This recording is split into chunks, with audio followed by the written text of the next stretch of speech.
Hello students, myself Divyanshu Pandey. आप सभी का वेलकम है बोर्ड एग्जाम्स क्लासेस के आज के सेशन में, जहां पर हम क्लास 10th के साइंस सब्जेक्ट के इंपॉर्टेंट न्यूमेरिकल्स को कवर करेंगे। और ये 110% है कि ये क्वेश्चंस न्यूमेरिकल्स के आपके एग्जाम में जरूर आने वाले हैं। तो आप सभी रेडी रहिए अपने कॉपी पेन को लेकर, जिससे कि मेरे साथ आप सभी क्वेश्चंस को नोट डाउन भी कर सकें और उनके आंसर को, उनके एक्सप्लेनेशन को लिख सकें, जिससे कि आपकी प्रिपरेशन और भी बूस्ट होती जाएगी। और अगर आपने पहले से पढ़ के रखा है तो आपका एक तरीके से रिवीजन हो जाएगा। अगर आप हमारे इस चैनल पर नए हैं तो इसको सब्सक्राइब करें और इस वीडियो को लाइक और शेयर जरूर करें। तो चलिए शुरुआत करते हैं। ये ओपेनहाइमर थे, जिनको अभी आपने देखा है, जिन्होंने एटम बम बनाया हुआ है। आप भी जरूर बनाइएगा, लेकिन एटम बम ना बनाइएगा। A concave lens has a focal length of 50 centimetre, calculate its power. अब देखिए कॉन्केव लेंस कैसा होता है, कुछ इस प्रकार का होता है कि नहीं होता है ना। अब इसकी जो फोकल लेंथ है आपको कह दी गई है कि ये 50 सेंटीमीटर है।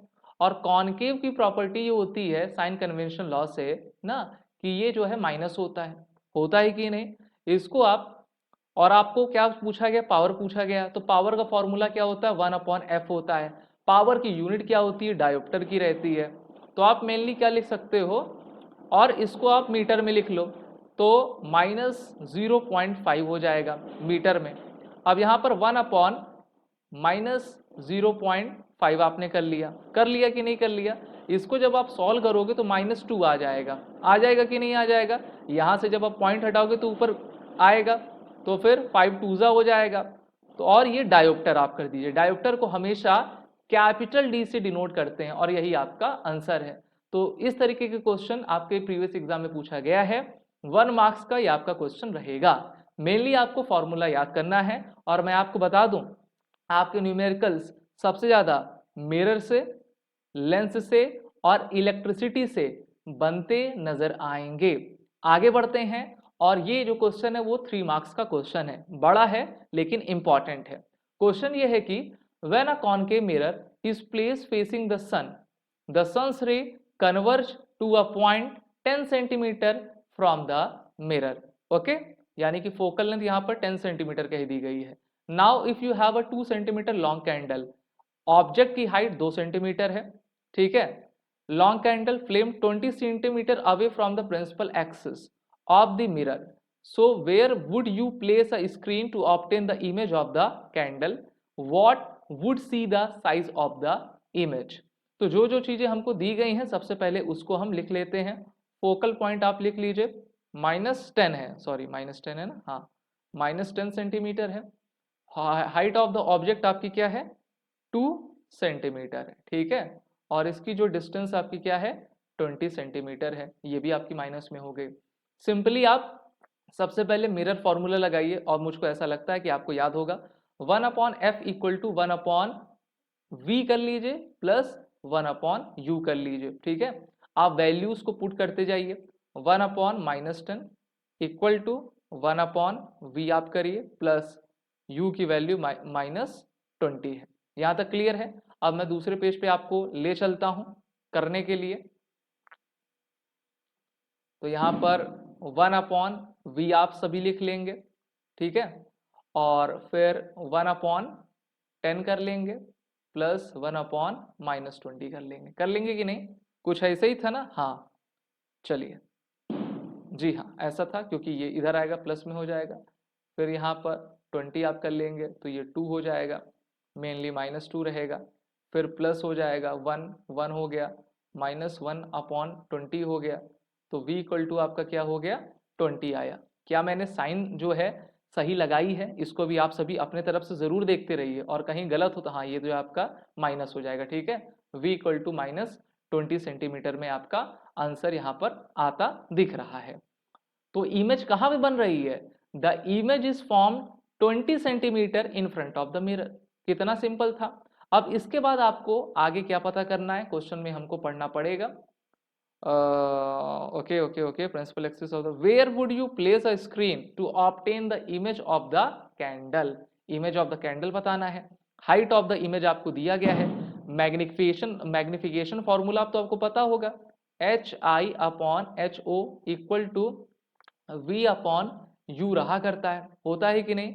तो मैग्निफिकेशन ज्ञात करने के लिए सबसे पहले v की वैल्यू भी आपको दी गई है और u की वैल्यू क्या थी भाई, एक बार u की वैल्यू भी हम देख लेते हैं। u की वैल्यू भी आपकी 20 थी कि नहीं थी। यानी कि मैग्निफिकेशन हमको 1 आता हुआ दिख रहा है और ये 1 क्या रहेगा, प्लस में रहेगा कि माइनस में रहेगा, माइनस में रहेगा। आप कहोगे क्यों, क्योंकि यहाँ पर ये फॉर्मूला आपका माइनस में होता है और ये तो प्लस में हो गया, माइनस माइनस कटा लेकिन माइनस में था ना, तो इसलिए -1 आ गया।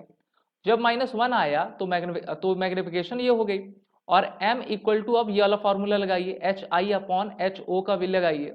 तो यहाँ पर m की जगह 1 दे दिया है, एच आई की जगह हमको शायद 2 सेंटीमीटर नहीं, एच ओ की जगह 2 सेंटीमीटर दिया है। एच आई तो हमको निकालना है, ये आपका 2 सेंटीमीटर दिया है। तो एच आई यानी कि हाइट ऑफ द ऑब्जेक्ट भी आपकी 2 सेंटीमीटर आ गई। तो हमको तो सब मिल गया, हर चीज आपको पता चल गई, ठीक है। और ये हाइट ऑफ द हम कह सकते हैं कि इमेज है वो भी माइनस में आई है। माइनस में क्यों आई है, क्योंकि m माइनस में है भाई, भूलना नहीं, ठीक है। जैसे मैं बोल रहा हूँ आप ना भूलना। तो height of the image minus में है।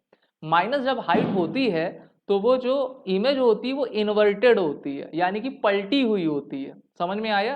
तो आपको यहाँ से v मिल गया। v क्या है, डिस्टेंस ऑफ द इमेज है। m क्या है, मैग्निफिकेशन है जो माइनस में है।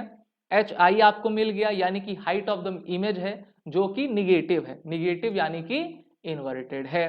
तो सब तो आपको पता चल गया, और कुछ तो इसमें पता नहीं करना था, मेरे ख्याल से नहीं पता करना था। तो इमेज कैसे बनेगी, रियल बन रही है क्योंकि कॉनकेव की बात कर रहे हैं ना, तो रियल है। इन्वर्टेड है यानी कि उल्टी है और सेम साइज है, जितना हाइट ऑफ द ऑब्जेक्ट था उतनी ही हाइट ऑफ द इमेज है, लेकिन वो इन्वर्टेड है। तो ये चीज आप इसमें जरूर लिख लीजिएगा।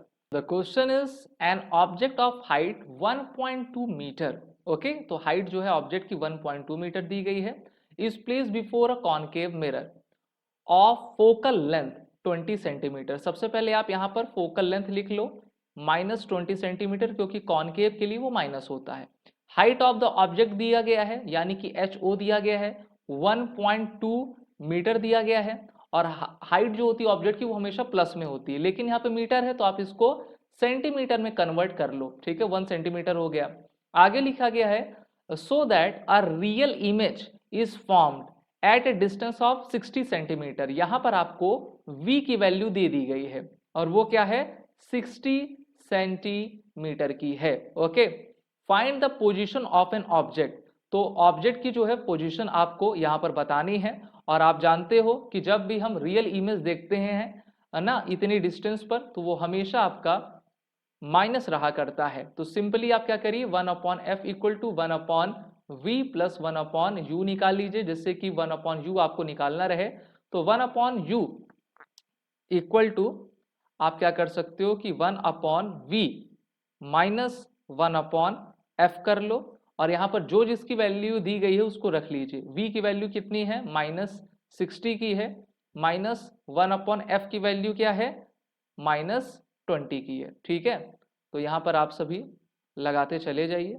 60 हो गया और 60 1 हो गया, -1 हो गया, यहाँ पर आपका प्लस हो जाएगा तो 3 हो जाएगा। 3 में से 1 चला गया तो हम कह सकते हैं कि 2 हो गया, 60 हो गया, 1/30 हो गया, ठीक है। 1/30 हो गया। साइन आपको हमेशा देखते रहना है। यहाँ पर सॉरी -3 + 1 होगा, ठीक है। यहाँ पर -3 + 1 होगा क्योंकि 60 हमने किया हुआ था, हाँ ठीक है।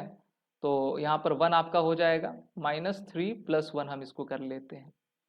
तो -3 + 1 हमने आपका कर लिया है, जिससे कि हमको -2/60 मिला था, -2/60 मिला और इससे 1/30 हो गया। तो इस प्रकार से जो u की वैल्यू आती है वो -30 सेंटीमीटर हो जाती है।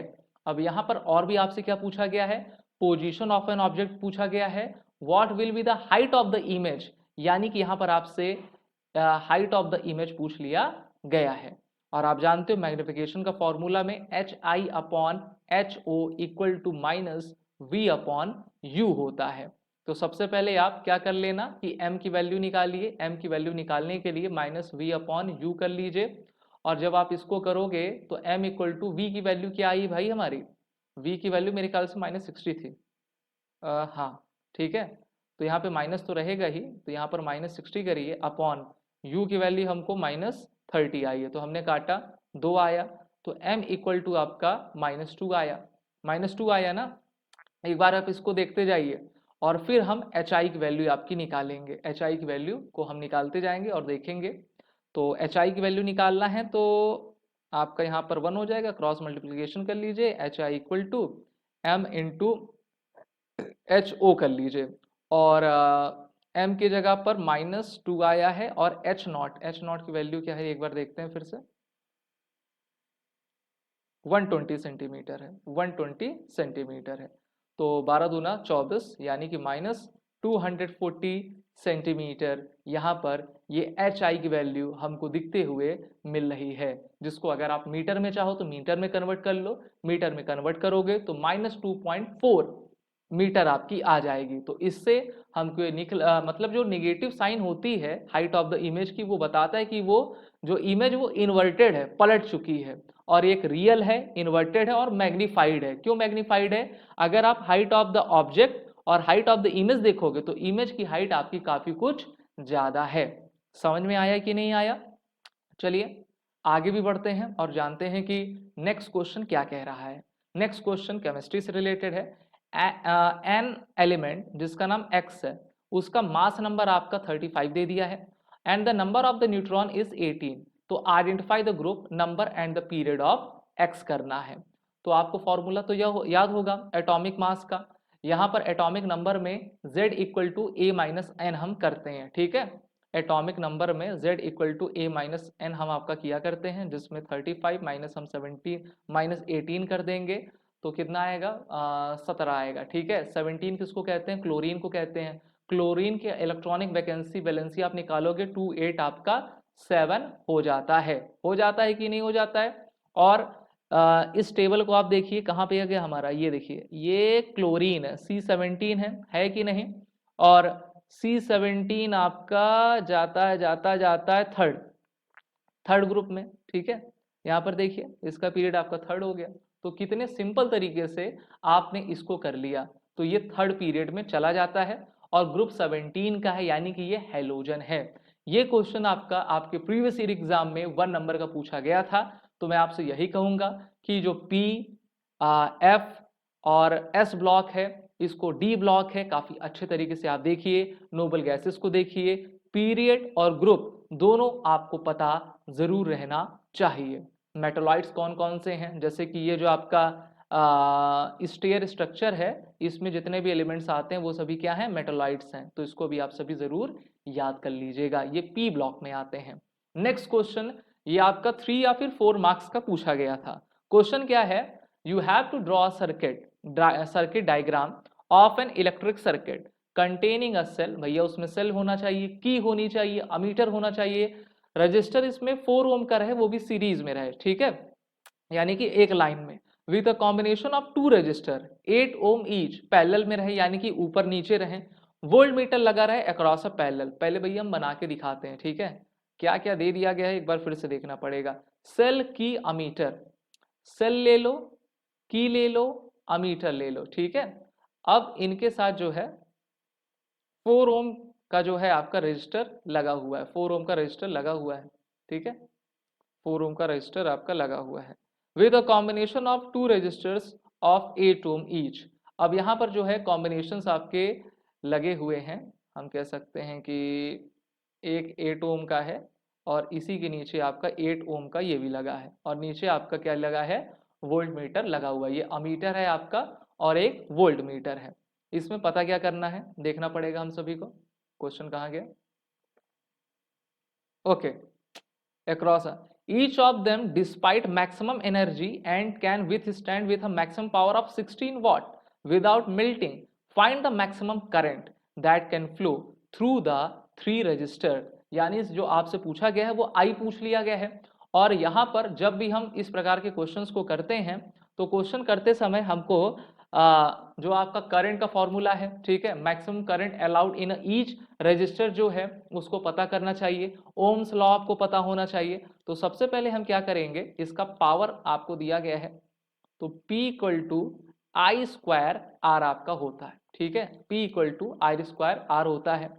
अब यहाँ पर आपको मेनली कह सकते हैं कि P की वैल्यू R की वैल्यू आपकी दी गई है, तो यहाँ पर आप ये भी लिख सकते हो कि I equal to under root P upon R, P upon are.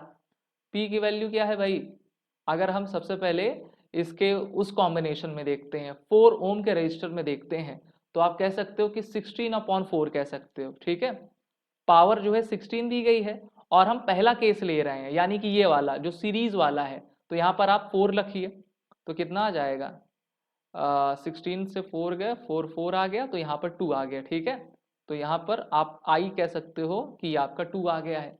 और जब आई को हम लिखते हैं तो किस यूनिट के साथ लिखते हैं, बताइए आप सभी, एम्पलीयर, एम्पलीयर, ठीक है। तो ए आपने लिख लिया। अब इसी में जो है फिर से आप निकालिए, दूसरे केस में 8 ओम लगा लीजिए, तो 8 ओम जब आप लगा लोगे तो 16 अपॉन 8 हो जाएगा, तो ये 2 आएगा, ठीक है, अंडर रूट आपका 2 आएगा। और अंडर रूट 2 को लगभग आप कह सकते हैं कि अंडर रूट 2 को उसकी वैल्यू क्या थी, लगभग 1.41 एम्पियर, 1.41 एम्पियर आपको दिख गया। क्वेश्चन क्या पूछा था, find the maximum current that can flow through the 3 register. तो मैक्सिमम करंट तो आपको पहले वाले में दिख रही है, यानी कि जो सीरीज में आपका लगा हुआ है उससे ही दिख रही है। आप कहोगे सर ऐसा कैसे, ठीक है, ऐसा कैसे, तो देखिए जो 8 ओम का रजिस्टर है ना, 1.41 एम्पियर और 1.4 एम्पियर दोनों को प्लस करोगे तो 2.8 एम्पियर आपका आ जाएगा, लेकिन उनकी जो करंट है वो आपकी डिवाइड हो जा रही है। So maximum current through the registered R दी 2 एम्पियर, तो पहला वाला आपका सही रहेगा, ठीक है। यहां तक आपका हो गया। इसी के साथ नेक्स्ट क्वेश्चन की तरफ चलेंगे। नेक्स्ट क्वेश्चन आपका 3 मार्क्स का आपके एग्जाम में पूछ लिया गया था। क्वेश्चन आपका यही था कि Nupur needs a lens of power -4.5 dioptre. अब यहां पर फॉर्मूला आप याद कर लीजिए, सबसे पहले क्वेश्चन में मैंने करवाया था P equal to 1 upon F for the correction of her vision, यानी कि नूपुर को जो है एक लेंस चाहिए जिसका पावर इतना होना चाहिए, उसके विजन में कुछ दिक्कत आ रही है। पहला क्वेश्चन है what kind of defect in the vision is she suffering from. तो जब भी देखिए माइनस की चीज लगती है तो मैं आपको बताना चाहूंगा कि वो मायोपिया आपका होता है, ठीक है। मायोपिया रहता है तो उसको जो प्रॉब्लम है वो मायोपिया की है। मायोपिया का मतलब होता है शॉर्ट साइटनेस, यानी कि उसको पास की चीजें तो दिखती हैं लेकिन दूर की चीजें दिखने में जो है उसको काफी तकलीफ रहती है। तो यहां से आपने पहला आंसर बता लिया। What is the focal length and nature of the corrective lens, तो भैया यहाँ पे फॉर्मूला लगाओ ना, P इक्वल टू 1/4 का लगाइए और P की वैल्यू जो है -4.5 में दी गई है और ये जानते हो मीटर में रहा करती है, इक्वल टू 1/f आपका हो जाएगा।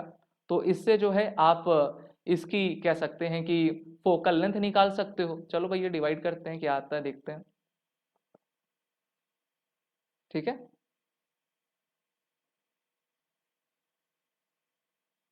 -4.5 हो गया, ये काट देंगे तो 10 आ जाएगा, तो 2 बार तो जाएगा ही,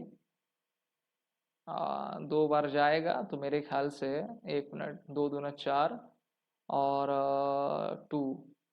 22 के करीब आएगा ना, लगभग आपका जो है ये 0.22 आएगा। तो आप यहाँ पर आपने जो है इसको कर लिया, तो फोकल लेंथ भी हमने बता ली। ये मेनली आप इसको सेंटीमीटर में कर सकते, सेंटीमीटर में करोगे तो -22 आ जाएगा, ठीक है, और मीटर में करोगे तो -0.22 mm आपका दिखता हुआ आएगा।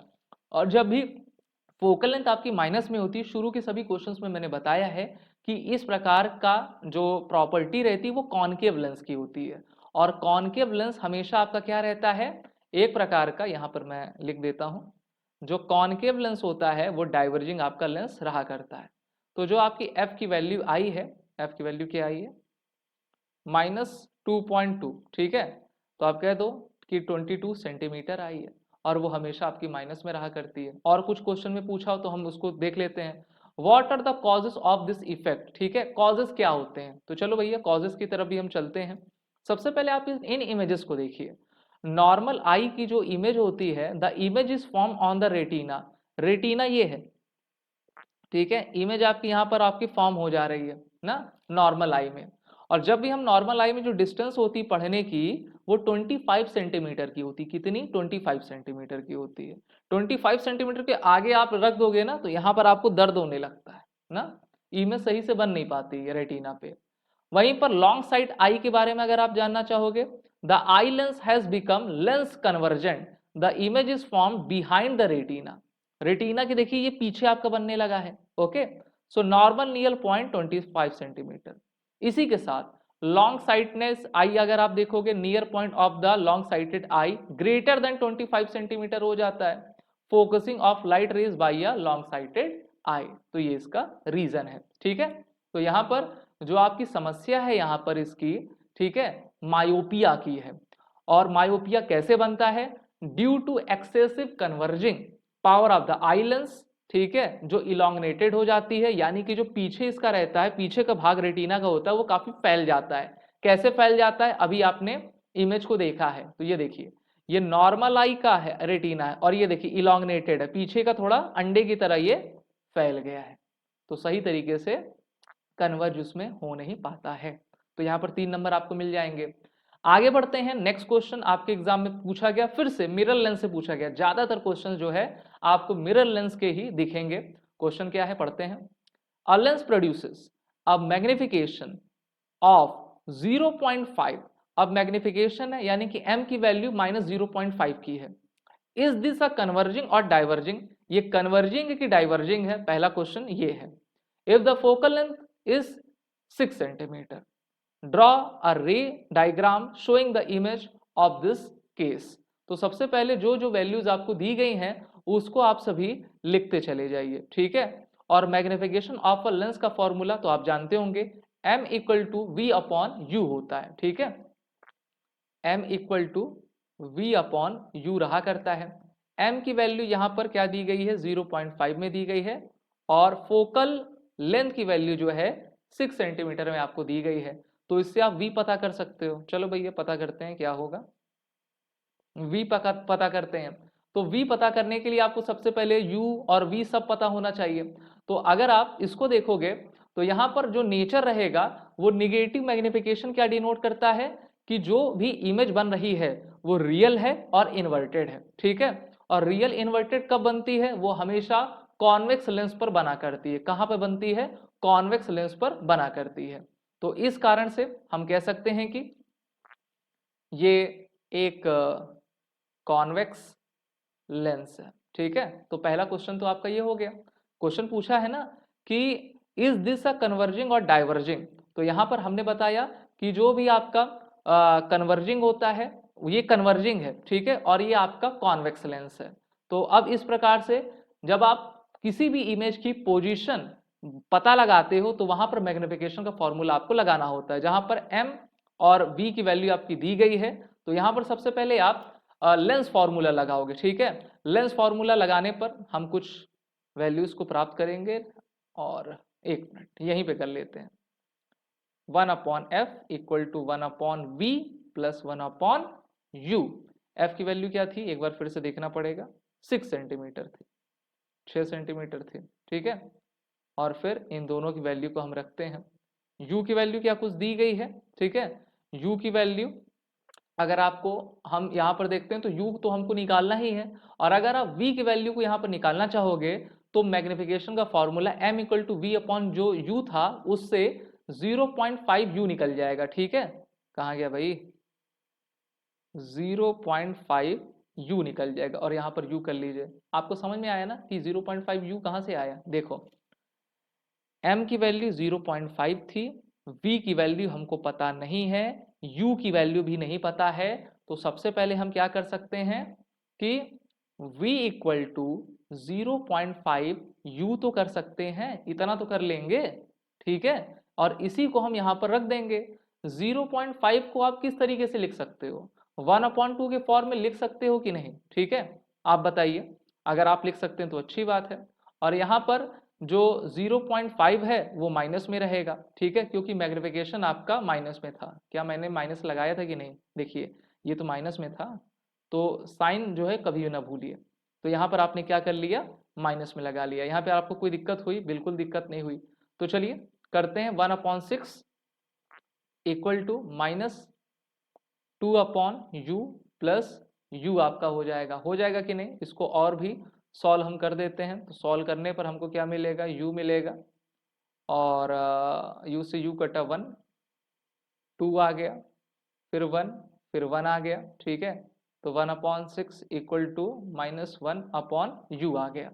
तो आपकी u की वैल्यू क्या आई है? u की वैल्यू आपकी -6 सेंटीमीटर आ गई। यहाँ पर हम लिख देते हैं u की वैल्यू आपकी -6 सेंटीमीटर आ गई। तो जब u की वैल्यू आ गई है तो क्या आप v की वैल्यू निकाल सकते हो? तो आप कहोगे यस सर बिल्कुल निकाल सकते हैं। क्यों? क्योंकि अभी आपने यहाँ पर लिखा था ना v, तो 0.5 इंटू यू की वैल्यू -6 थी ना, हाँ -6 थी, तो आप मल्टीप्लाई कर लीजिए, 5 छंग 30 हो गया, यानी कि 3 सेंटीमीटर।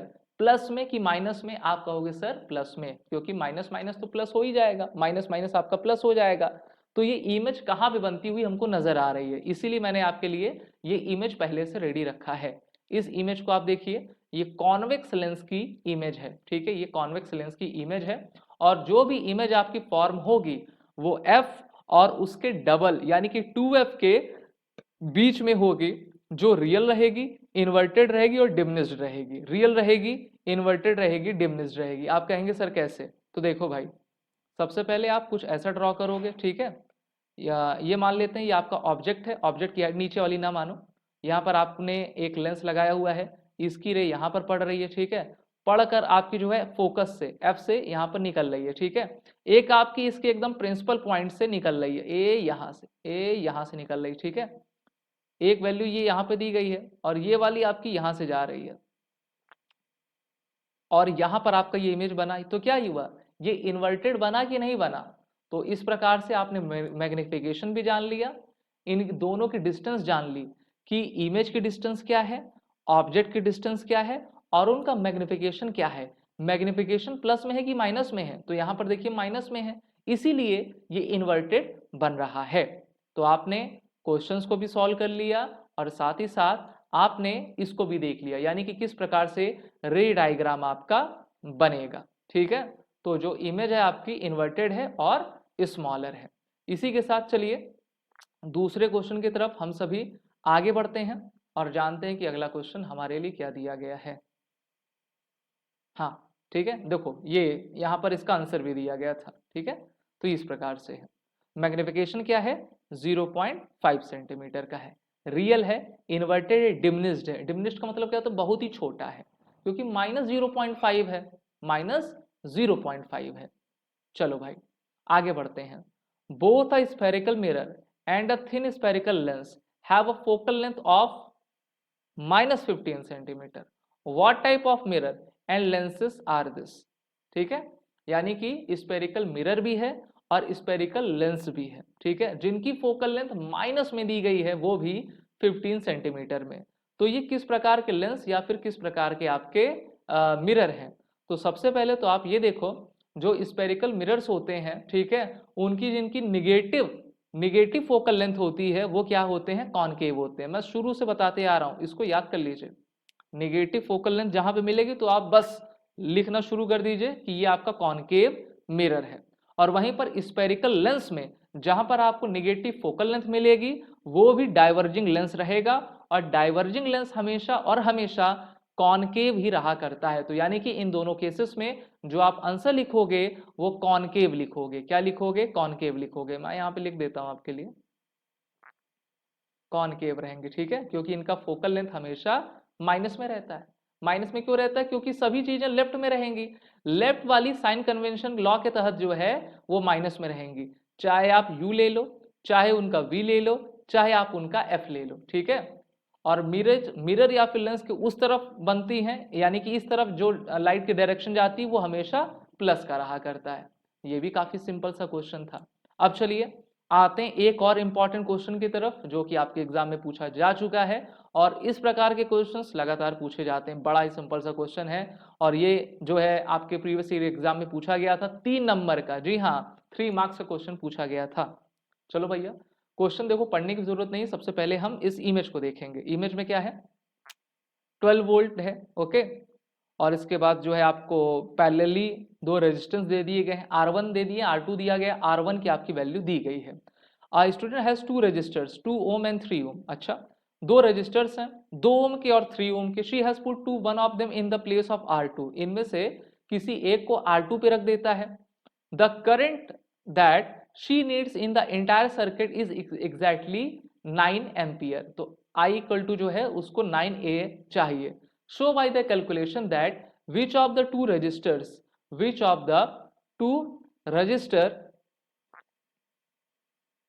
she should choose। ठीक है, इनमें से कौन से रजिस्टर को ये आपका चूज करे।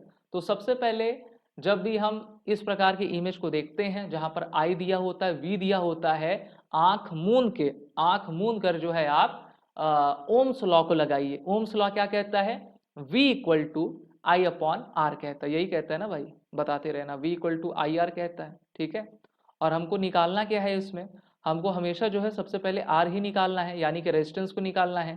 तो R निकालना है, V अपॉन आई हो गया। V कितना है भाई, V 12 है, I कितना है 9 है। तो काटा पीटा तो 4 3 चौक और 3, 4/3 आ गया।